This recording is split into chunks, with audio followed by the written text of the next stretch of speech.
Semente Abstrata, em busca de livres pensadores. Olá, boa tarde, minha amiga, meu amigo, minha querida ouvinte, meu querido ouvinte. Eu sou João Paulo Hack Miranda. Este é o programa Semente Abstrata e falo com vocês diretamente dos estúdios da Rádio Vibe Mundial, 95.7 FM, diretamente de São Paulo, Brasil, para o mundo, na tarde desta segunda-feira, dia 16 de outubro de 2023. Estamos aqui ao vivo direto e a cores, não é? Dos estúdios da Rádio Vibe Mundial. Hoje, pessoal, vou aproveitar esses 23 minutinhos que nós temos, inevitavelmente, para falar desse contexto complicado, no mínimo complicado, né? Complicado, preocupante, porque passa o mundo atualmente. Levando-se em conta, não é? Principalmente essa deflagração dessa guerra no Oriente Médio, né? Que começou, a situação no Oriente Médio sempre é tensa, não é? Ela já é tensa há muito tempo, mas a partir do dia 7 de outubro, não é? De sábado da semana passada, quando o grupo Hamas provocou os ataques terroristas, não é? Contra Israel por terra, por água e por mar, não é? Realmente aí a situação se agravou muito. Né? Tivemos aí nesses últimos 9 dias um quadro muito, muito triste, um quadro muito preocupante também. Eu vou falar um pouco sobre a abordagem astrológica, né? Como eu vejo as tendências astrológicas dentro desse quadro que nós vivemos no momento, então levando em consideração esse quadro do Oriente Médio, a guerra que se desenha lá, não é? Nestes dias, sem nos esquecermos também, não é, gente, da guerra da Ucrânia, que já vai para o seu segundo ano, né? Também é uma questão antiga, uma tensão antiga, mas a invasão da Ucrânia pela Rússia aconteceu aí, não é? Em fevereiro de 2022, então já vamos para o segundo ano. Também, muitas vezes nós nos esquecemos da guerra civil da Síria, no Oriente Médio também. Essa terrível guerra civil que já dura 10 anos, vai desde 2013. Temos também outras guerras isoladas no mundo. Temos a terrível guerra no Sudão, na África também. E a própria situação do povo armênio também, né, que não está sendo muito divulgada, mas existe uma questão ali, né, uma região do Azerbaijão, que é uma república que fazia parte da ex-União Soviética, assim como a Armênia também, mas tem uma parte do Azerbaijão que é de maioria armênia, e houve questões políticas também, e essa população armênia do Azerbaijão, de uma região específica ali do Azerbaijão, está tendo que deixar o país, né? As pessoas estão saindo ali com a roupa do corpo, não é? Então, gente, quando nós observamos o aspecto humano, muitas vezes nós nos esquecemos disso. Então, todas essas situações nós vemos pela televisão, né? Nós vemos pelos jornais, muitas vezes vemos estatísticas, não é? Tantos morreram, não é? Tantas pessoas foram vítimas, milhares, às vezes milhões, não é? Agora mesmo milhares de palestinos estão tendo que também deixar suas casas, não se sabe para onde vão, não é? Essa população armênia também atravessando a fronteira, entrando na Armênia e deixando suas casas, e é isso, nós vemos assim, são milhares de pessoas, também na Rússia, na Ucrânia, tantas pessoas também tiveram que sair das suas casas, tiveram que sair de uma cidade para outra, tantas pessoas já morreram, já perderam a vida, são milhares, mas nós esquecemos do aspecto humano em si, né? Que você está falando aí, nós estamos lidando com seres humanos, né? Seres humanos, pessoas, seja judeu, seja palestino, seja russo, seja ucraniano, seja armênio, seja sudanês, nós estamos falando de seres humanos. E eu vejo esse quadro, né, esse desprezo pelo aspecto humano, isso, pelo aspecto do indivíduo, do próprio ser humano, é algo que já vem esse aspecto humano sendo desprezado, não é? Sendo achincalhado já há muito tempo. Nós próprios, né, não estou querendo fazer uma comparação entre a minha vida, a vida de quem está nos assistindo, com essas pessoas que estão sofrendo essas barbáries. Não é isso. Tá? Mas nós mesmos, nós somos vistos aí, por exemplo, pelos estados, né? Pelos estados que nos regem, pelos governos, nós somos vistos como números, né? Nós não somos vistos como seres humanos. Por isso que os estados, né? O Estado brasileiro nos trata tão mal historicamente. Aí assim os outros estados também, né? Salvo honrosas exceções, também tratam muito mal, perdão, dos seus cidadãos. Isso é algo comum e é algo que realmente é algo que nós não devemos aceitar mais. Né? Cada um de nós é um ser humano, cada um de nós, como ser humano, merece respeito, merece ter a sua vida preservada, independentemente da ideologia. Isso também é algo terrível, né? Porque, vejam, essas barbáries acabam sendo justificativas para a sua visão política e ideológica. Olha a que ponto nós chegamos. Se isso já não bastou no coronavírus, né? Agora ainda com essa situação que se agrava no Oriente Médio, isso continua acontecendo, né? Até com mais força.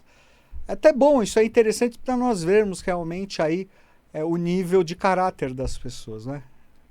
Vemos o quanto a pessoa tem de valor dentro de si. A pessoa que acha mais importante, não é, defender o seu ponto de vista, por mais convicta que ela seja, é lógico que nós temos que respeitar o ponto de vista de todas as pessoas, mas usar barbáries para justificar a sua posição, seu ponto de vista, realmente eu acho que, de fato, nós estamos num momento em que acho que talvez poucas vezes o ser humano esteve tão baixo, né? O ser humano chega a um nível, a um ponto tão baixo do seu senso de humanidade. Enfim, essa a minha visão, tá certo? E eu espero realmente que a paz volte a prevalecer no mundo. Isso parece utópico, não é? Mas muitas utopias se tornaram realidades. Então, eu gosto muito de uma frase de Gandhi, né? Do grande pacifista Gandhi. Olha o exemplo, só para fazer uma parte aqui. Eu vou citar a frase de Gandhi, aí eu vou fazer a minha reflexão, um ponto aqui que eu quero compartilhar com vocês do meu pensamento com relação a Mahatma Gandhi. Gandhi disse uma vez, né, que a paz não é um fim, a paz é o caminho. Não é? A paz é o próprio caminho. E vejam o seguinte, a Gandhi, esse grande ser, ele criou um movimento, né, a Satyagraha, que é a resistência pacífica. Com isso ele conseguiu sim a independência do seu país. Ele conseguiu mudar uma situação. Tá? Houve, claro, contextos de tensão, ele próprio acabou sendo assassinado por um radical, mas ele não pegou em armas, né? É a resistência pacífica, isso é possível. E também num outro contexto, mas na África do Sul, com o grande Nelson Mandela, a mesma coisa. Até quando eu estive na África do Sul, eu fiquei muito tocado em virtude do respeito que os cidadãos da África do Sul tem por Nelson Mandela.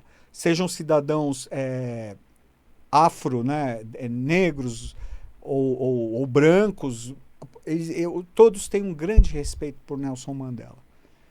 Tá? Porque é isso, né? Apesar desse quadro de ódio, né, de ódio centenário, a África do Sul conseguiu colocar um fim no apartheid, nessa política terrível que existia lá, sem que houvesse uma guerra civil. Aí o país evoluiu. Claro, você fala assim, existem problemas? Claro que existem. Mas com certeza o quadro que se tem hoje em dia na África do Sul é muito melhor do que há 40 anos atrás, por exemplo, quando existia a política do apartheid. Então nós vemos aí que é possível. Sim, é possível equacionar essas situações. Tá bom? Agora, gente, falando um pouquinho sobre... Eu vou logicamente, né, nos próximos programas também vou falar mais a esse respeito, sobre o contexto astrológico, né, o que os astros nos dizem, não é? Sobre esse contexto todo. Mas agora eu vou aproveitar esses próximos minutos para falar daquilo que eu considero essencial neste momento, tá? Bom, gente, quando falamos em questões coletivas, né, questões que envolvem povos, nações, que envolvem a humanidade, que impactam a humanidade como um todo, nós falamos de 3 planetas, principalmente, que é Urano, Netuno e Plutão, porque eles são planetas que nós chamamos planetas geracionais e eles regem, justamente, tratam de questões ligadas aos ciclos, ligadas às nações, ligadas aos karmas coletivos, ligadas à humanidade como um todo. Então nós temos Urano, Netuno e Plutão. Urano, nesse quadro, eu vou trazer aqui primeiro o contexto mais sombrio, lembrando que tudo existe polaridade.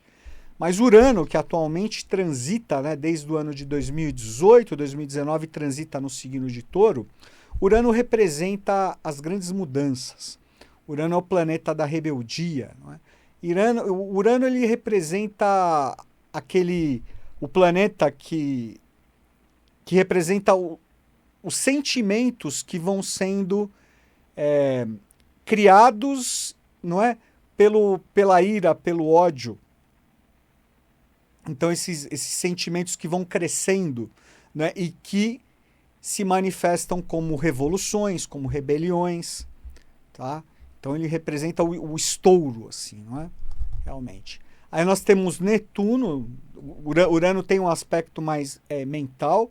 Aí temos Netuno, que tem um aspecto mais astral.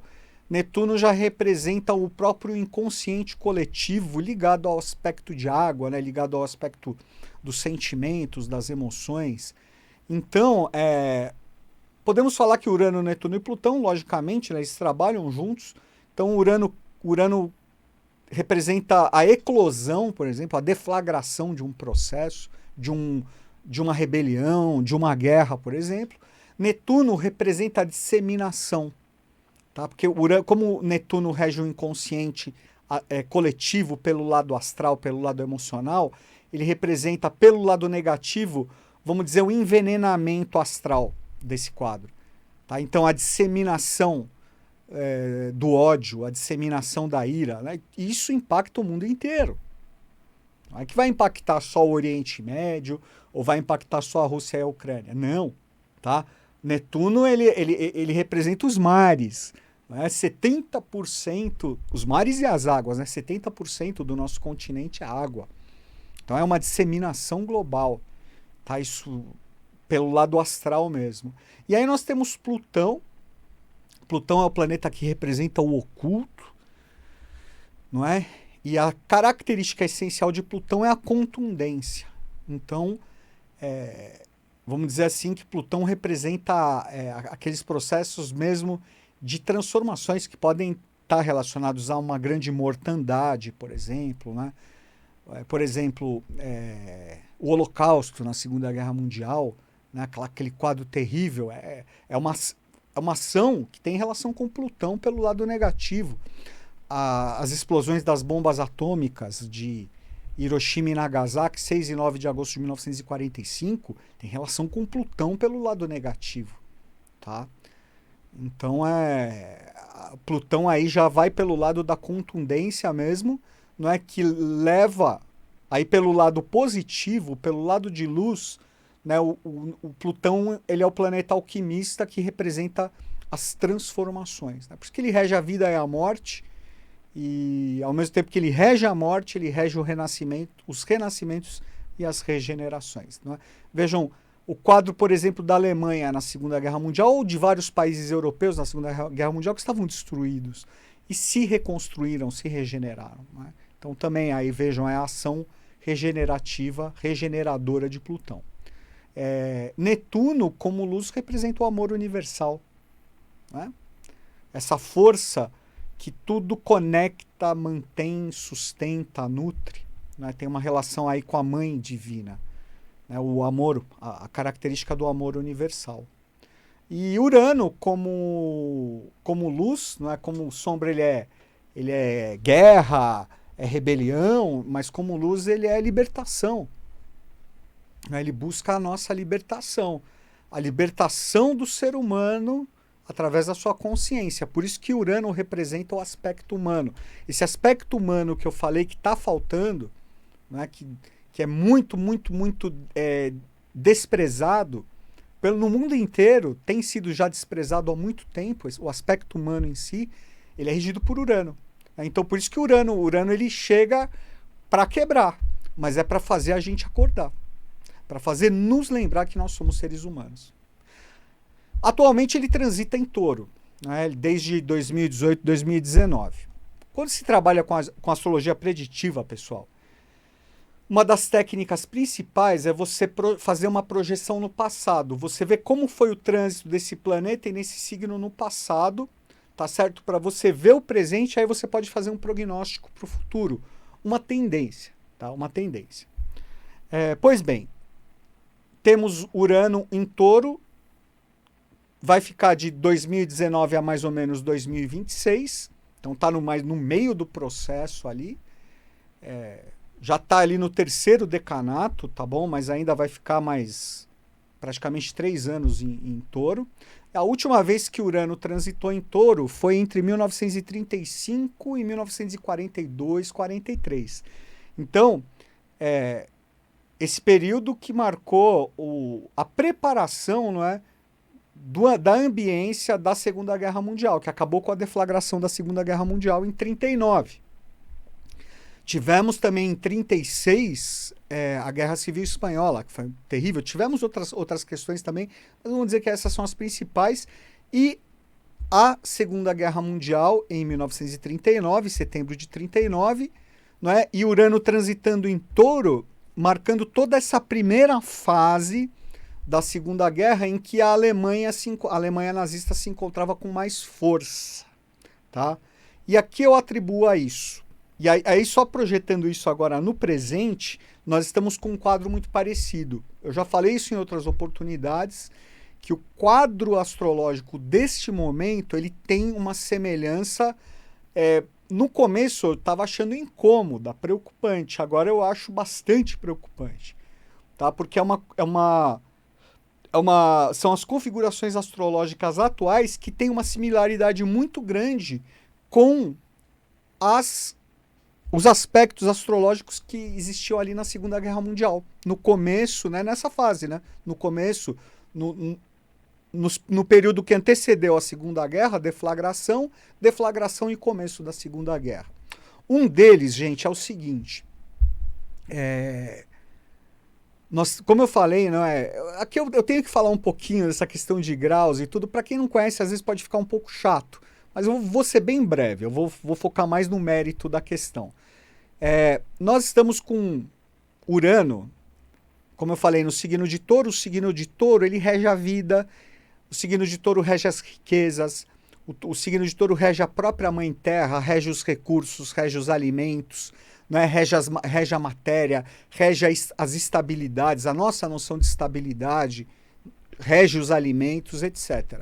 Então, quando Urano transita em Touro, ele tem essa característica de períodos em que eclodem guerras, porque aí você tem esse lado, né, Urano transitando em Touro, que representa a matéria, mas o eixo de Touro, né, como oposição e complemento, é Escorpião. E Escorpião representa a morte. Por isso que é uma característica de Escorpião, naturalmente, né? A vida e a morte, né? Escorpião como um signo de Plutão.